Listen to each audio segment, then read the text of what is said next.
El tema de hoy, el pentecostalismo, un movimiento que para muchos evoca imágenes muy específicas, pero que en realidad es un fenómeno global increíblemente complejo. Totalmente. Y para analizarlo, tenemos una serie de textos académicos que desglosan su historia, sus creencias y, lo que a mí me parece más fascinante, su forma tan particular de leer la Biblia. Que es la clave de todo, en realidad. Exacto.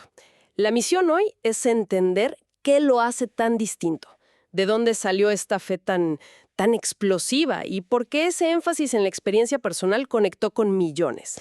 Y para empezar, tienes un dato que, creo, rompe muchos esquemas. Sí, solemos pensar en las iglesias de principios del siglo XX en Estados Unidos como lugares muy segregados. Ajá, lo eran. Pero las fuentes insisten en que el pentecostalismo en sus inicios fue radicalmente multirracial. Radicalmente. Tanto que todavía hoy hay un debate histórico sobre quién fue el catalizador. Si Charles Parham, un predicador blanco en Kansas, o William Seymour, un predicador afroamericano en Los Ángeles. Y ese debate inicial ya nos dice todo sobre su ADN. No nació en un seminario de élite ni en un concilio. Nació en los márgenes. Exacto. Entre gente que sentía que la religión se había vuelto demasiado formal, demasiado predecible. Vale. Entonces, si no surgió de la nada, ¿de dónde vienen estas ideas? Los textos apuntan a dos corrientes del siglo XIX, los movimientos de santidad wesleyana y la Keswick. Suenan un poco académicos, sí, Suenan, pero la idea central parece bastante directa. totalmente.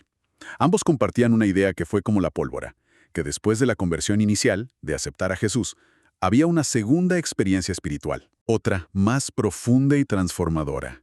Y ambos la llamaban el bautismo en el Espíritu Santo. Pero, y esta diferencia es clave, el propósito era distinto. Ah, o sea que usaban la misma frase, pero no significaba lo mismo para todos. ¿Cómo era eso? Pues mira, la tradición wesleyana lo veía como un asunto de pureza interior. Pureza. ¿Sí? Este bautismo era una santificación total, un evento que, según ellos, erradicaba la naturaleza pecaminosa y te permitía vivir en perfección moral. El objetivo era ser santo. Entiendo, como una limpieza espiritual profunda.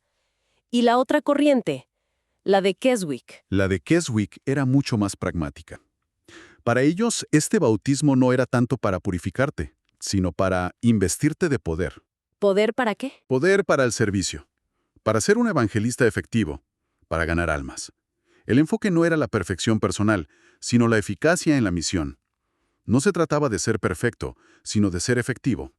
Y es esa idea de poder para ser efectivo la que parece explotar en los dos lugares que mencionamos, ¿no? Topeka y sobre todo la calle Azusa en Los Ángeles. Exacto. Lo que pasó en Azusa a partir de 1906 con William Seymour suena a otro nivel. Las fuentes dicen que las reuniones duraron 3 años sin parar, día y noche. Imagina la escena. No era una catedral, ¿eh? Era un viejo establo en una zona industrial de Los Ángeles. ¡Wow! Y adentro, gente de todas las razas. Afroamericanos, blancos, latinos, adorando juntos de una forma que era un escándalo para la época. Me imagino. Un periodista del LA Times fue a cubrirlo esperando burlarse y describió una extraña mezcolanza de credos y gente que aullaba y gemía todo el día y toda la noche. ¡Qué fuerte! Pero claro, lo que él veía como caos, los participantes lo veían como el regreso del poder del Nuevo Testamento. ¿Y qué nos dicen las fuentes sobre cómo eran esas reuniones? O sea, más allá de los prejuicios, ¿qué se vivía ahí dentro? Pues las descripciones hablan de una espontaneidad radical. No había un orden de servicio. Alguien empezaba a cantar, otro a predicar, la gente caía al suelo vencida por el espíritu, Ajá. hablaban en lenguas, daban testimonios de sanaciones. Era crudo, emocional y sobre todo participativo. No había esa barrera entre el clero y los laicos. Era una fe del pueblo. Justo. Y eso nos habla de su carácter.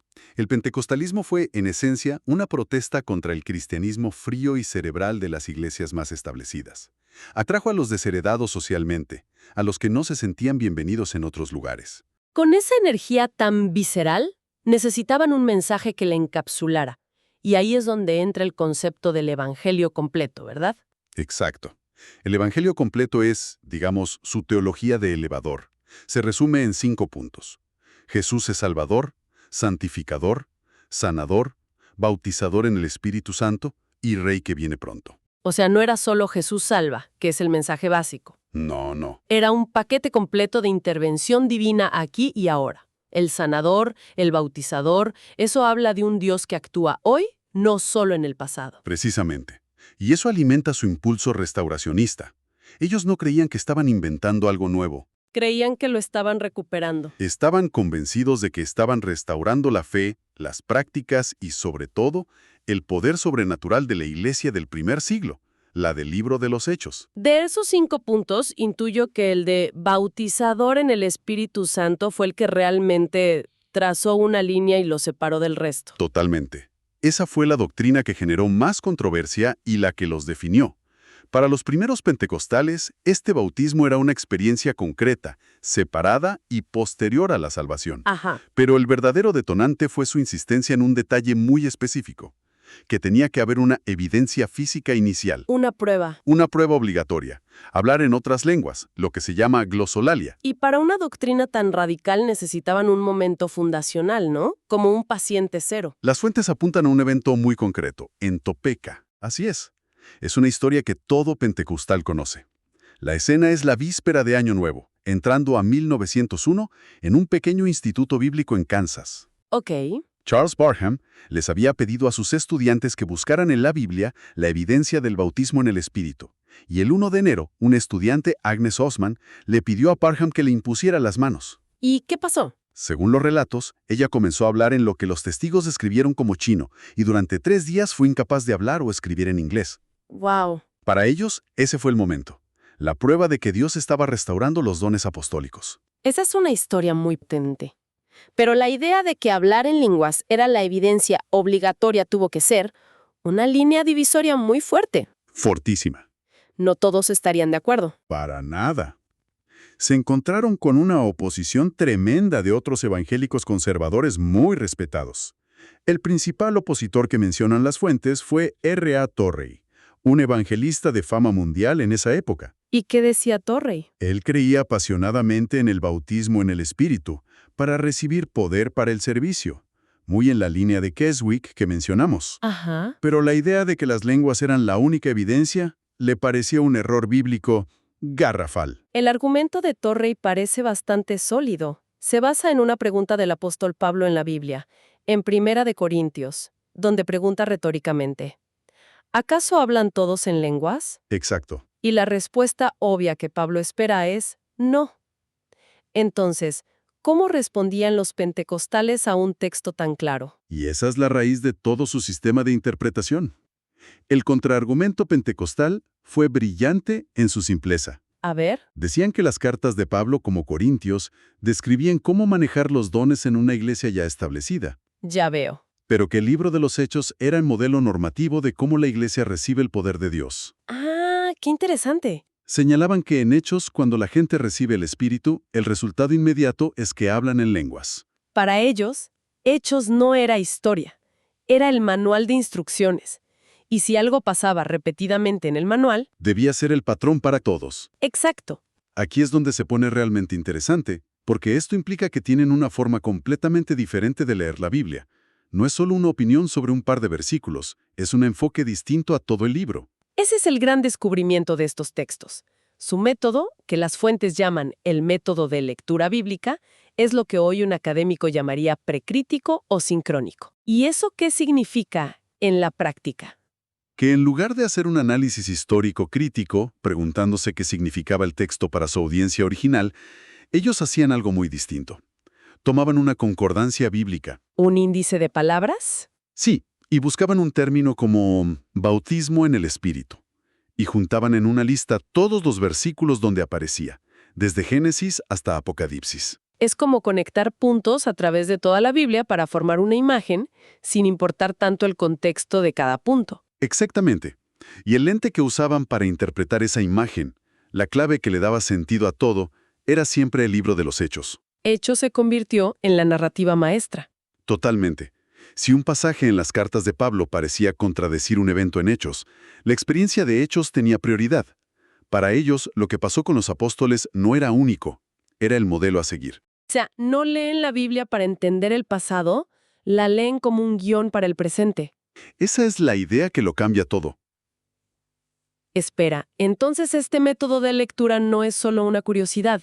En las fuentes vi un ejemplo increíble de cómo esto llevó a una división real y muy profunda. La de los pentecostales unitarios o del nombre de Jesús.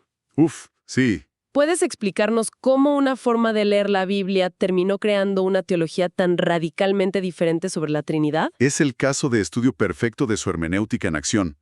Alrededor de 1913, un predicador llamado Frank Ward estaba meditando sobre Hechos 2:38, que dice, «Bautícese cada uno de ustedes en el nombre de Jesucristo». Ajá. Y luego pensó en la fórmula más famosa, la de Mateo 28:19, que dice bautizar en el nombre del Padre y del Hijo y del Espíritu Santo. Y ahí tuvo una revelación. A ver si lo entiendo. Vio que en Mateo dice en el nombre, en singular, no en los nombres. Precisamente. Se obsesionó con esa palabra, nombre, en singular. Y al leerlo a través del lente de Hechos, donde Pedro ordena bautizar en el nombre de Jesucristo, Claro. llegó a una conclusión que sacudió al movimiento. El único nombre que englobaba al Padre, al Hijo y al Espíritu era Jesús. Por lo tanto, argumentó, la fórmula trinitaria era incorrecta. Eso es increíblemente audaz. Básicamente reinterpretó el concepto central del cristianismo basándose en la gramática de un versículo leída a través de la práctica de otro. Y no se quedó en la teoría. Empezó a predicar que todos debían ser rebautizados usando solo la fórmula en el nombre de Jesús. Me imagino la división que eso causó. Enorme. Los pentecostales trinitarios los expulsaron, acusándolos de herejía. Pero es la demostración perfecta de cómo su método, que privilegia hechos, puede llevar a conclusiones teológicas completamente nuevas. Entiendo. Es un enfoque que valora la experiencia y la aplicación directa por sobre la tradición o el análisis. Una de las fuentes usa un término muy interesante para describirlo, un movimiento paramoderno. Sí, me encanta ese término. No es premoderno, como si ignoraran el mundo actual. Tampoco antimoderno. No, es paramoderno. Corre en paralelo a la modernidad. Acepta la tecnología, pero rechaza sus fundamentos filosóficos, como la idea de que el racionalismo es la única vía hacia la verdad. Claro. Para el pentecostalismo, la verdad bíblica se valida en la experiencia. El objetivo no es solo estudiar la Biblia, sino, en un sentido muy real, revivirla. Entonces, recapitulando, hemos visto un movimiento que nace en los márgenes de la sociedad con un carácter populista y sorprendentemente multirracial. Ajá. Su mensaje central es un evangelio completo que promete un poder divino tangible para hoy, una idea que cristaliza en la doctrina del bautismo en el Espíritu con la evidencia de hablar en lenguas. Y vimos que la clave para entender cómo llegan a esas conclusiones es su método de lectura bíblica, un sistema que eleva el libro de los Hechos a la categoría de manual de operaciones para la Iglesia. Y eso es lo que lo distingue de otros movimientos conservadores, como el fundamentalismo, ¿no? Totalmente. ¿Cómo lo distinguirías? Ambos son conservadores y creen en la Biblia. La diferencia está en el método. El fundamentalismo históricamente es un movimiento doctrinal, basado en credos, en argumentos lógicos sobre la veracidad de la Biblia. Es más intelectual. Mucho más. El pentecostalismo, en cambio, es experiencial. Si lo simplificamos mucho, el fundamentalista te presenta un argumento, el pentecostal te cuenta un testimonio. Para terminar, me quedé pensando en una idea que aparece al final de las fuentes y que abre una puerta al futuro de este movimiento. Ujú. Mencionan que, con el tiempo, a medida que el pentecostalismo ha ganado aceptación, muchos de sus académicos han empezado a formarse en universidades y seminarios tradicionales. Sí, y ahí naturalmente adoptan los métodos de interpretación histórico-críticos que son el estándar. Exacto, y ese es el fascinante dilema que enfrentan ahora, Un movimiento que nació como una protesta contra la religión intelectualizada. cuya fuerza venía de una forma de leer la Biblia única y experiencial. Ahora está adoptando las herramientas de aquellos a los que criticaba. La pregunta que queda en el aire es inevitable. Habilidad intelectual, un lugar en la mesa del debate teológico. Pero corres el riesgo de perder la chispa, esa dinámica espiritual y esa confianza en la experiencia directa que te hicieron ser quien eres. Es una tensión que probablemente definirá su próximo siglo de historia.